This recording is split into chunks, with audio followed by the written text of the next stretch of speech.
अरे ना ना ना भाई, ये चौकीदार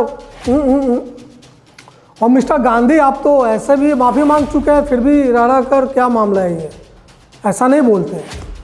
लेकिन अभी बुधवार को संसद में एक रिपोर्ट पेश हुई कैग की, नियंत्रक एवं महालेखा परीक्षक। अरे वही जो विनोद राय, याद है आपको? 1,76,000 करोड़ का 2G घोटाला, 1,86,000 करोड़ रुपए का कोयला घोटाला, जिनकी एक रिपोर्ट से कांग्रेस की हालत बद से बदतर होती चली गई।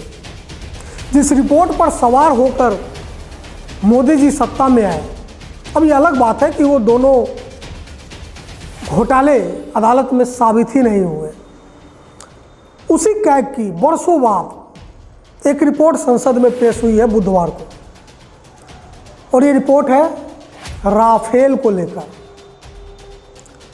अब कैग ने क्या कहा राफेल को लेकर कि भाई राफेल बनाने वाली कंपनी ने भारत के साथ जो डील किया, उसमें कंपनी ने ऑफसेट दायित्व के निर्वहन की बात की थी, लेकिन उसे अब तक पूरा नहीं किया गया है। अब राफेल जो है फ्रेंच कंपनी डसॉल्ट ने के साथ हमारा समझौता हुआ था, उसमें हाई लेवल टेक्नोलॉजी ट्रांसफ़र की बात थी, लेकिन कैग ने अपनी रिपोर्ट में पाया कि अब तक ये टेक्नोलॉजी ट्रांसफ़र नहीं की गई है। 5 राफेल विमान भारत आ चुके हैं। इधर DRDO, defence research and development organisation, स्वदेशी विमान बनाने के लिए काफ़ी समय से इसी तकनीक का मिलने का इंतजार कर रही है, लेकिन वो तकनीक अब तक मिली नहीं। मतलब इस डील में, राफेल डील में, फ्रांस की इस कंपनी ने, डसॉल्ट ने, अपने वादों को जुमला बना दिया। वही जुमला मतलब बोलिए सब कुछ, करना धरना कुछ नहीं है। अब पहले मैं आपको कैग की इस रिपोर्ट का एक लाइन जो है वो पढ़ के सुनाता हूँ। इस रिपोर्ट में ये कहा गया है, लिखा है कैग ने कि 36 medium multi role combat aircraft से संबंधित ऑफसेट अनुबंध में रफाल निर्माता दसॉल्ट एविएशन ने प्रस्ताव दिया था कि वह 30% ऑफसेट प्रतिबद्धताओं को पूरा करने के लिए DRDO यानी भारत के defence research and development organisation को अपनी उच्च स्तरीय तकनीक देगा, लेकिन अब तक ऐसा नहीं हुआ। अब ये ऑफसेट पार्टनरशिप, ऑफसेट दायित्व का मसला क्या है, इसको जरा समझिए। दरअसल भारत की ऑफसेट नीति जो है 2005 में बनी थी, और ये तय किया गया था कि डिफेंस डील में जो भी खरीद होगा 300 करोड़ रुपए से ऊपर का, उसमें से कम 30% रकम उस कंपनी को जिससे खरीदा जाएगा उसे भारत में खर्च करना होगा। FDI के जरिए करना होगा, रिसर्च और डेवलपमेंट के जरिए करना होगा, या जो टेक्नोलॉजी है उसको ट्रांसफ़र करने के जरिए करना होगा। लेकिन रफाल डील में क्या हुआ, 5 विमान आ चुके हैं,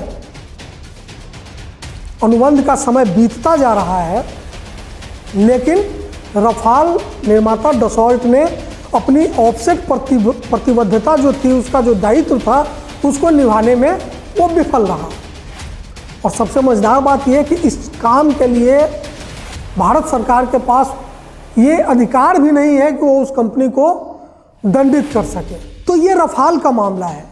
लेकिन अगर कूल डिफेंस डील की अगर बात की जाए 2005 से 2018 के बीच, पिछले 13 साल में, और उसमें जो ऑफसेट क्लॉज था उसका जो पालन होना था, मतलब आप इसको ऐसे समझिए कि अगर 2005 से 2018 के बीच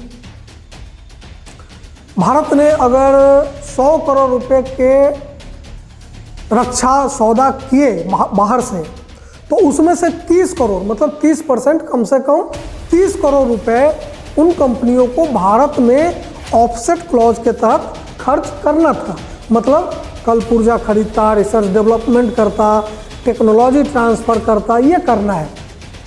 लेकिन अगर रफाल के अलावा अगर सारे डिफेंस डील को मिला दिया जाए, तो कैग ने अपनी रिपोर्ट में ये बताया कि सिर्फ 50, 55, 59% शायद वो ऑफसेट की जो प्रतिबद्धता है रकम के मामले में वो अभी तक पूरी हो पाई है।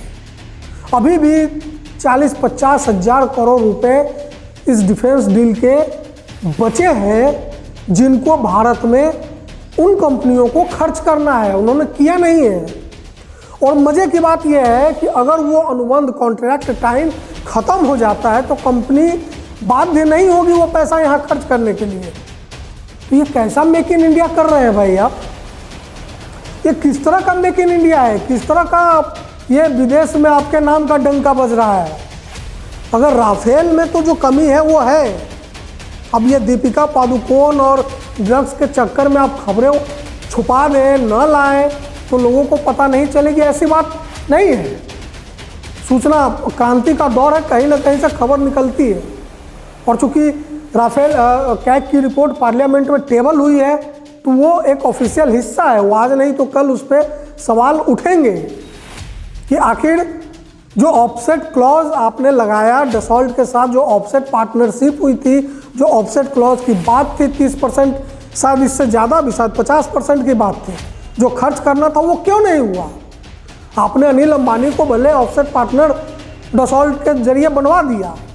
अब ये अलग बात है कि उनको सुई बनाने तक का वो है नहीं एक्सपीरियंस, लेकिन वो चले राफेल बनाने, वो एक अलग इशू है। लेकिन जो 30% पैसा इस डील का 60 हज़ार करोड़ रुपए, 3 गुना ज़्यादा दाम पर आपने राफेल खरीदा, ये कहकर कि इसमें तमाम ये सुविधाएं हैं, चलिए वो ठीक है, सुविधा है, हाई टेक्नोलॉजी है, तो वो टेक्नोलॉजी अब क्यों नहीं मिल रहा है? DRDO को क्यों नहीं दे रहे हैं आप वो टेक्नोलॉजी? कावेरी नाम से उसको एक स्वदेशी विमान बनाना है, हल्का विमान, उस विमान के लिए यही टेक्नोलॉजी चाहिए राफेल वाला, तो डसॉल्ट क्यों नहीं दे रही है? ये किस तरह का मेक इन इंडिया है? ये किस तरह का 56 इंच का सीना है? किस तरह का विदेश में आपने फ्रांस में और बाकी जगहों पर अपने नाम का डंका बजाया है? तो सच यही है, लेकिन सच बोलना गुनाह है। सच बोलना आज क्राइम हो गया है। तो कोई भी बोले, लोग उसको नहीं सुनते, उसको एक अलग कैटेगरी में डाल देते हैं। लोग ये भूल जाते हैं कि वो पैसा हमारा ही है, एक्सचेकर का है, आम आदमी का है।